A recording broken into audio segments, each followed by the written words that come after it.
Assalamualaikum warahmatullahi wabarakatuh. Alhamdulillah, anak-anak, hari ini Ustadz membawa sebuah buku cerita ya, berjudul tentang Nabi Ismail alaihissalam ya. Nanti Ustadz akan membacakan cerita ini yang kurang lebih berisi tentang ketaatan Nabi Ibrahim dan Nabi Ismail kepada Allah Subhanahu wa Ta'ala. Teman-teman, Nabi Ismail adalah putra dari Nabi Ibrahim alaihissalam beserta ibu Hajar. Setelah lama Nabi Ibrahim itu menikah, setelah berpuluh-puluh tahun lamanya menunggu, ya akhirnya Allah mengkaruniai Nabi Ibrahim dengan seorang anak yang lahir dari ibu Hajar tadi, kemudian diberi nama Ismail alaihissalam, yang beliau juga nanti menjadi seorang nabi. Nah, teman-teman tahu ya bahwa Nabi Ibrahim dan Nabi Ismail itu adalah nabi yang sangat taat kepada Allah ya.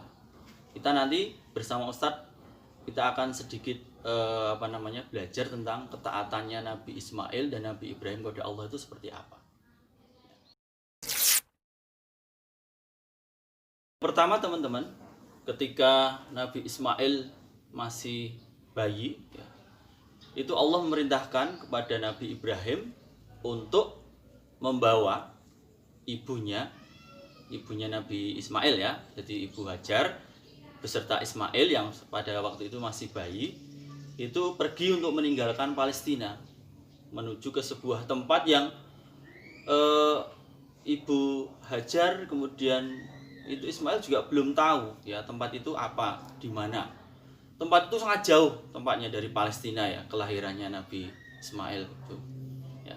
Setelah berminggu-minggu ya akhirnya sampai sebuah bukit ya di situ ya.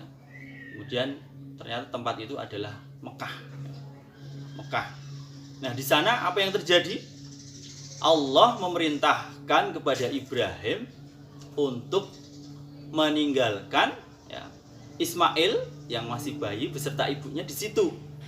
Padahal teman-teman tahu tidak, di sana tidak ada satupun orang lain ya selain Ismail bayi dan ibunya tadi.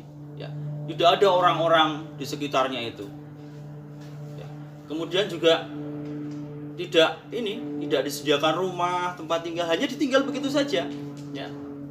Tapi sekali lagi, karena itu perintah dari Allah ya, maka Ibrahim menunjukkan ketaatannya ya. Dengan melaksanakan perintah dari Allah tersebut, Nabi Ibrahim tinggalkan ya, Ismail beserta istri Nabi Ibrahim, ibu Hajar tadi, yang ibunya Ismail, ditinggalkan di situ mereka. Nabi Ibrahim pergi untuk berdakwah. Ya, karena Nabi Ibrahim yakin karena itu perintahnya Allah, insya Allah Allah akan menjaga Nabi Ismail dan ibu Hajar. Nah, itu yang pertama, ketaatan ya, yang bisa kita pelajari dari kisahnya Nabi Ibrahim dan Nabi Ismail.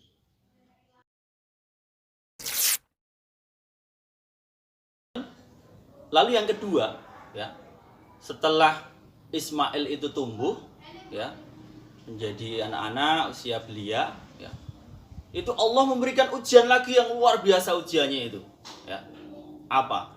Teman-teman tahu tidak bahwa Ibrahim ya, Nabi Ibrahim ayahnya tadi, dalam mimpinya Nabi Ibrahim itu bermimpi bahwa Allah memerintahkan kepada Ibrahim untuk menyembelih anaknya. Siapa tadi nama anaknya Nabi Ibrahim? Pintar, Nabi Ismail. Bayangkan ya, setelah menunggu belum mempunyai anak berpuluh-puluh tahun, kemudian Nabi Ibrahim dikaruniai oleh Allah seorang anak, Ismail tadi. Lalu Allah memerintahkan kepada Ibrahim untuk menyembelih Ismail. Kira-kira bagaimana ya perasaan Nabi Ibrahim saat itu? Mimpi itu tidak hanya sekali teman-teman, ya, beberapa kali Nabi Ibrahim bermimpi mendapatkan perintah dari Allah untuk menyembelih Ismail. Nah, di sini kita bisa belajar lagi. Luar biasa, subhanallah, ketaatannya Nabi Ibrahim dan Ismail pada Allah. Kemudian setelah itu Nabi Ibrahim bercerita kepada Ismail, anaknya, tentang perintah Allah tadi. Nah, bayangkan, kira-kira Ismail mau tidak? Subhanallah, ternyata Ismail itu soleh sekali, teman-teman ya.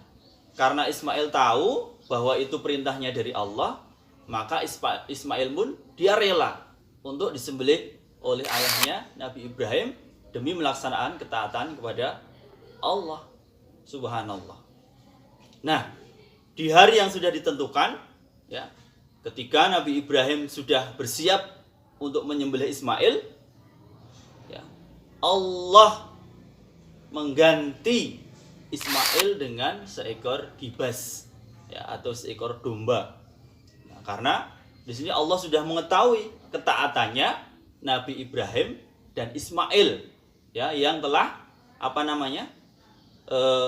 melaksanakan perintahnya Allah.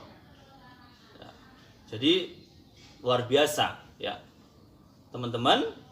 Nah, kita bisa belajar dari cerita ini, bisa mengambil ibrahnya bahwa Allah itu yang menciptakan kita.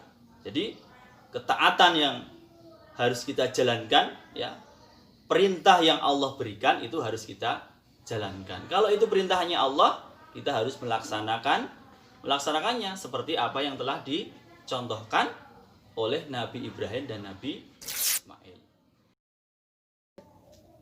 Nah, teman-teman, itu tadi sedikit cerita yang Ustadz ambilkan dari sirah Nabi Ismail dan Nabi Ibrahim, di mana kita bisa mengambil ibrah, mengambil pelajaran dari cerita ini, bahwa kita harus taat kepada Allah. Apa-apa yang Allah perintahkan, dengan sekuat tenaga kita harus melaksanakannya. Perintahnya Allah banyak kepada kita. Contohnya, Allah memerintahkan kita untuk mengerjakan sholat, maka kita harus mengerjakan sholat. Allah memerintahkan kita untuk berbakti kepada orang tua, kepada ayah ibu, maka kita juga harus berbakti kepada ayah ibu. Dan perintah Allah yang lain, kita berusaha untuk melaksanakannya.